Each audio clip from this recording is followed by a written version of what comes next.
Hello, Justin. I have a treat for you. Yes, all of you. First I saw a lost episode or future-like episode, Season 9, Episode 5. It was on my TV watching Xfinity. A random pop-up came on my screen saying a new Loud House special in a loud, creepy voice. I was a Loud House fan at the time, so I clicked it, watch. It immediately started with a very new intro. At the end, all the characters were on the couch. Even some that weren't regularly there, like Clyde's parents and a charter I didn't recognize. As the video starts, Lincoln is playing video games with Clyde, and someone calls Rigo. Lincoln says, "Gotta go, bye." Clyde says in a voice not played by his regular actor, "See ya, boy." He says off camera quite quickly, "Giving Lori the biz tonight." Disgusting, I thought up in my mouth. It cuts to Lincoln running home. A weird ambient music plays something like Radiohead backwards. Lincoln gets inside and sees a piece of paper saying house, 3 beds, 1 bath. Lincoln is shocked, say, "Dad, we're moving?" Lynn Sr. says, "Yes, son, I'm sorry." Lincoln tells his sisters. 2 days later, pops up on screen. The house was chaos, all of them, with mixed personalities. The house got quiet as a mom, Rita, yelled, Get your bags, load them into the U-Haul." It cuts to their house, which is empty, but there's furniture in it. It was only 2 beds. It was very poopy. The sofa had springs showing the beds were from dumpsters, and there was no TV. It ended with screams of all kids, some like, "This was so horrible. This is so terrible." The horrible cries and screams. After this, I contacted where the surprise. I got answer. "Okay, first, we really don't have a script for the ending. You got the main story, right? You on." The only person I told the ending was to an intern at Nick. I can't really disclose this. I'm sorry. And that, my little shadows, was Loud House Season 9, Episode 5. A Loud House Lost Episode Creepypasta. My final thoughts on the story? Why? Why, oh, why? I don't understand this. Alright, people. I know I haven't really done much of a rant in a long time, but I think it's necessary to do this. And, you know, before I get into it, I've actually gotten some flack, and I'm going to be making a mention of this in a separate video, from like 1 or 2 people who have said, "Well, maybe a kid wrote this, you jerk." I have a lot to say on that, but I'm only going to say this here. I don't care if a little kid wrote this. In fact, I don't even know how or why they're even able to do that, because you have to make an account on these sites. You have to be at least 13 to be on these sites. Sure enough, there are people who lie.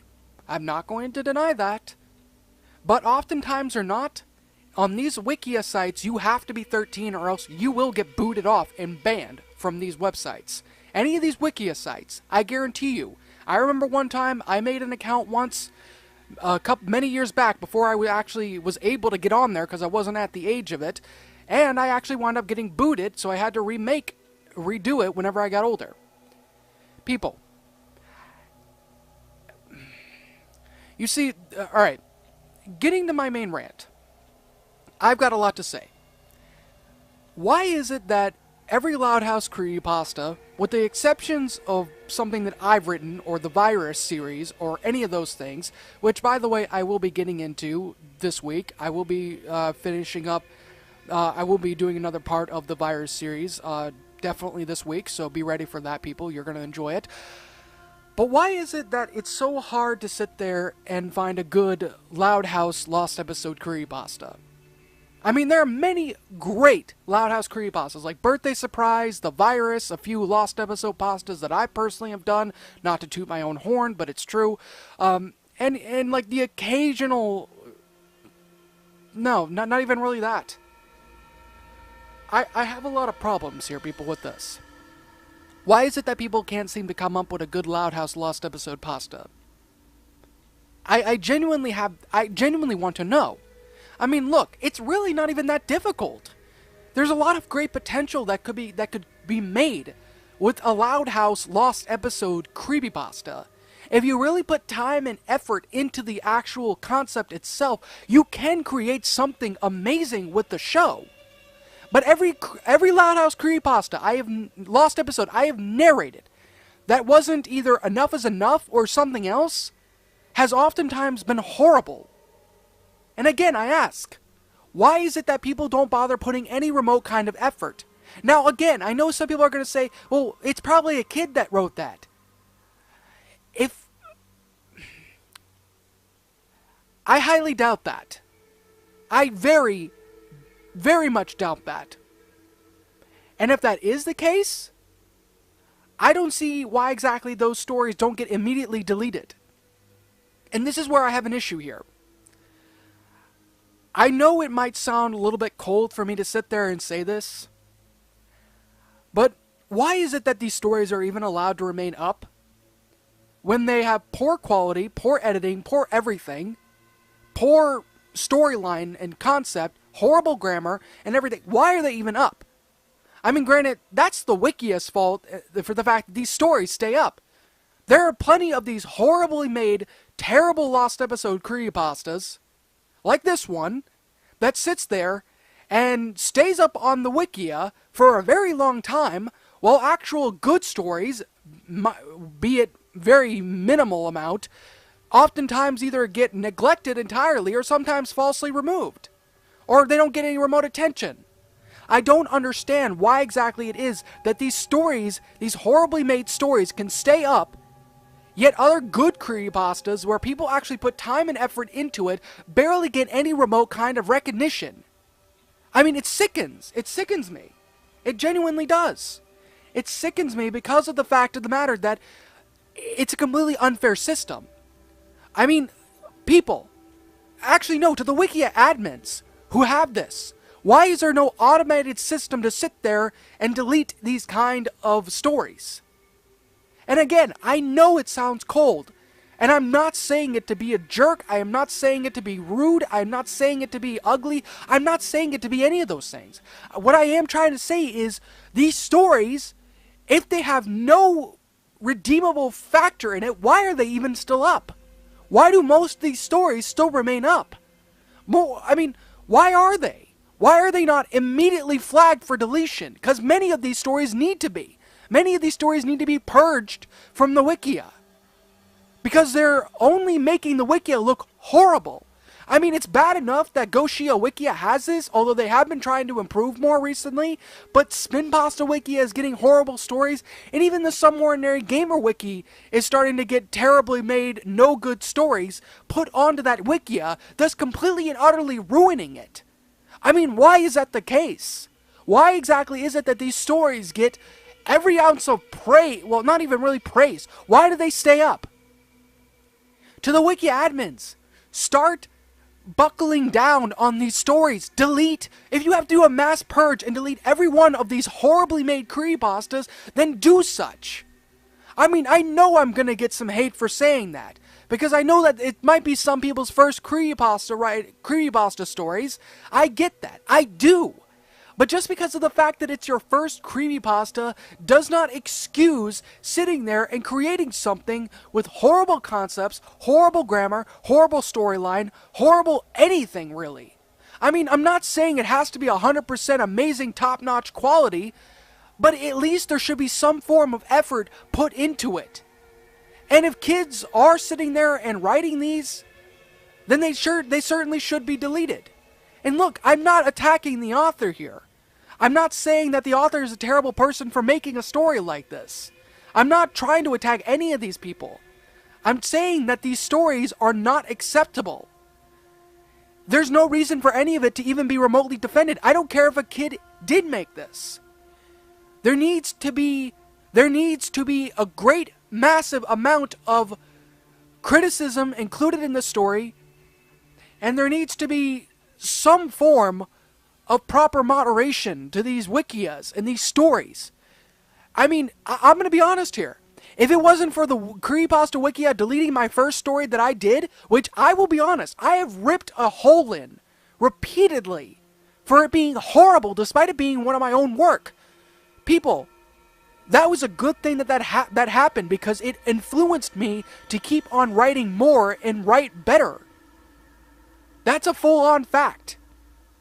And I know that it might not always be the case with many of these creepypasta writers, and sometimes some people's pride will probably get in the way so much that they're not willing to take any remote kind of criticisms, but there's still that even if there's a small little bit of one of these authors, realizing their mistakes and wanting to become better, then at least I know that there's, some effort into it. There's something that's being done. And again, the only reason I sit there and I review these stories is because I want to see people improve. Even the writer right now that I'm criticizing right now, I do genuinely believe that they can improve and become an amazing writer, an amazing creepypasta narrator. They can become awesome, amazing people. That's why I'm hard with these people. That's why I'm harsh with these stories. I mean, it doesn't matter if you're young or not. You shouldn't, just because of the fact that you're young doesn't sit there and immediately it doesn't sit there and absolve you from receiving criticism. That's why I do these videos. And this story is no exception. I mean, honestly, where do I even begin? I mean, this entire storyline is such a giant mess. I mean, it just says, "Hello, Justin, and I have a treat for you." The grammar in this story is absolutely horrible. The startup of it makes absolutely no sense whatsoever. Season 9... The Loud House hasn't even hit Season 9 yet. Why is there even a Season 9 to begin with? I mean, why are people even making Season 9, Season 10, or whatever, when Season 9 hasn't even happened yet? I mean, granted, it could possibly have been a kid who made this, but very much still. I mean, the whole concept itself was just, it makes no sense. None of it does. I mean, this was about as confusing to read as it probably was for all of you to sit there and hear me read it. I was confused. I couldn't make heads or tails of what was going on with the story. The grammar in the story is absolutely horrible. The paragraph structuring is almost non-existent. I mean, the sentence structuring is not good either. There are parts of the story that really need a proper explanation and better detail incorporated into it.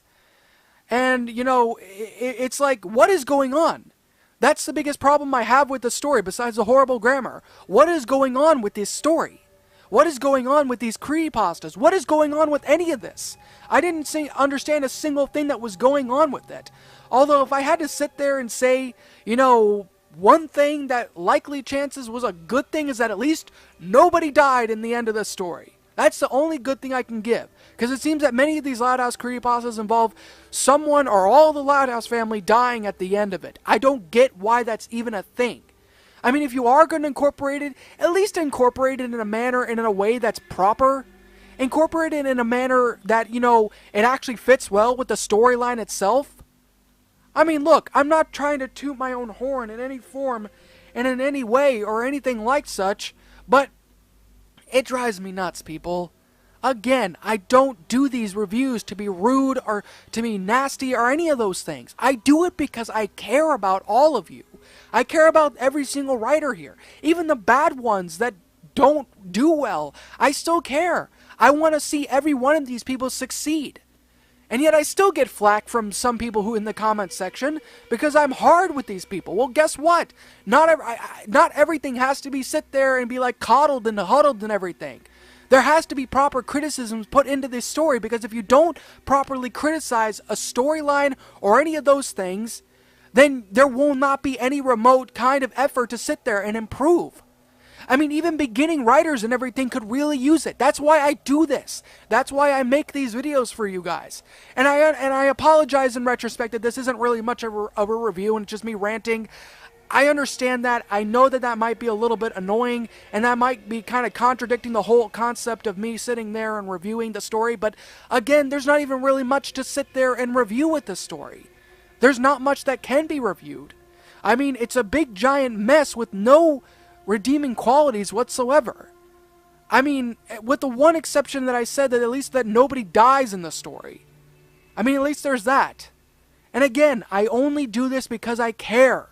I care about all of you working hard. I really do. And I will be going into more detail about my reasons for why I do these things in an upcoming video, which I will be making very soon. Again, though, this story honestly doesn't really have a whole lot going for it, which is why I'm giving it a 0 out of 10. There's no effort put into the story. There's nothing in the story that's even remotely redeemable. Yeah. It just... I'm sorry, people, but there's not much I can really give, and my brain's starting to hurt just from even thinking about it. But, what did you guys think about this creepypasta? Did you guys enjoy it? Did you guys not? And what would you have done to help make the story better? Let me know your thoughts down in the comment section below. I'm the Shadow Reader. Thanks again for watching today's episode. And like always, roll the outro because I'm out. And I need to go take an aspirin. In fear and surprise as your eyes widen, your mouth goes dry with each battered breath. You try to scream, your mind begs to leave, glued to your computer screen. The killers they slash, the tapes burn and crash. The cartridge you bought will be your final haunt. The rituals of hate will seal your fate. The tears you shed will be from the fear-gripping horror-driven nightmarish gore-filled, terrorizing, hateful, burning, violent, rage-inducing, knife-slashing, blood-splattering, silent screams. Only time will tell if you will escape this online hell. Your horror-filled obsessions will come with its own regressions. Your pathetic screams will not be heeded in any way, because your nightmares will come at any day.